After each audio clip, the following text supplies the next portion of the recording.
Good morning, Mr. Gray. Me and Saul will talk you about our smart home and try to convince you to buy it. Each of us is going to talk about the different qualities that makes the house a smart home.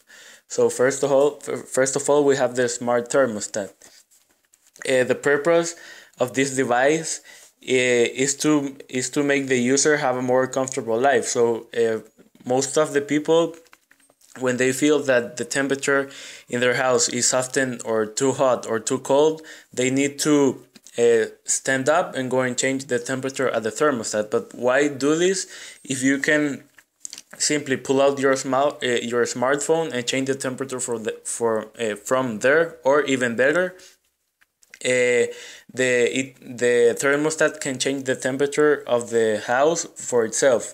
This can be done with a temperature sensor that will be outside the house, which will be connected to the smart thermostat. So depending on the temperature that the temperature sensors tells the smart thermostat, the temperature will change inside the house. So for example, if the temperature outside is hot, then the temperature outside will be cold, and if the temperature outside is cold, then the temperature inside the house will be cold.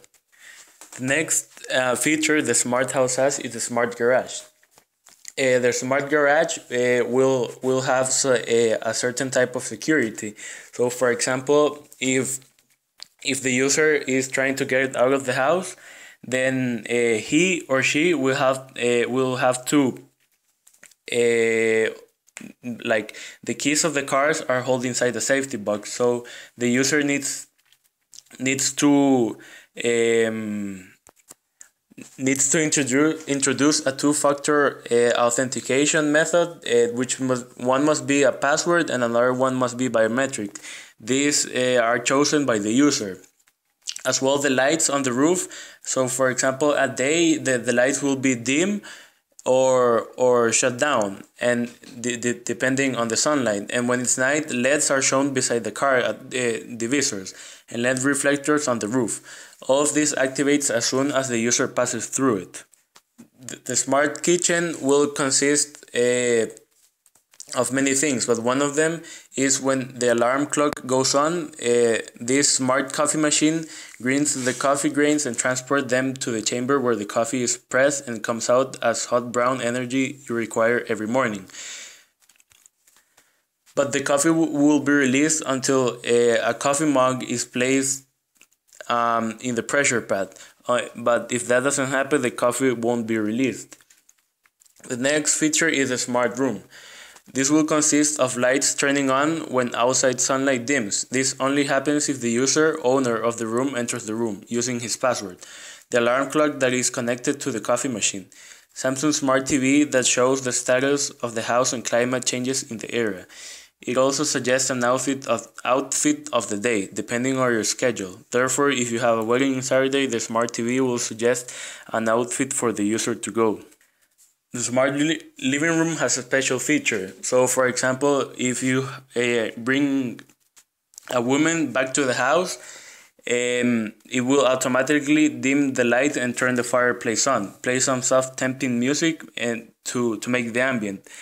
The house will know because it will see a woman that is not that doesn't live in the house, so it will know that it's like a stranger and it's probably a potential girlfriend for the Features user. of having a smart bathroom is that instead of using toilet paper, you just use the water, okay? This water is clean, of course, the one that squirts into your bottom hole. Equipped with the most comfortable toilet paper free temperature regulator light dims one daylight and is at 75% intensity one night. Therefore, you don't have a stroke when you enter to the room. It starts dimming in an increasing level. And of course, there's no need to use a switch for it. You just enter, and with movement sensors, lights go on. Smart shower. Well, the shower will be linked with a temperature sensor that will be outside of the house, which is linked as well with a smart thermostat. The purpose of these will be when the user showers for the shower to get out water that will be suitable depending on the temperature outside. So if the weather is cold, then hot water, and if it's hot, then cold average water depending on the temperature that the user will previously input into the shower using their smartphone. House security, biometrics. That's the new thing right now, of course. The security of the house will have a two-factor authentication. This will be face recognition, biometrics, as well as an RFID, radio frequency identification, a card which members of the house will have, and they will be read by the RFID, and afterwards the face recognition will take place in order to let the people that live inside the house in. Social and ethical issues. Of course, we're just giving you this. The main social and ethical issue is security. The idea that the house is protected from non-authorized users, burglars, kidnappers, any type of crime that you can think of. This house protects us with some great firewall that you won't even understand because it's so fabulous. And how the comfortability of your security becomes indispensable. Therefore, how can you get rid of being secure and comfortable at the same time? Impossible. When you feel secure, immediately you're comfortable. Why? Because the remote store were more basic thoughts or most basic ideas or primitive ideas. When you're safe, you can sleep. Therefore, we ensure you safety by selling you this house. When we sell one of our smart houses, we're not just selling comfortability, we're selling security for you and your loved ones. So think about it. Some few G's extra are totally worth it for your family.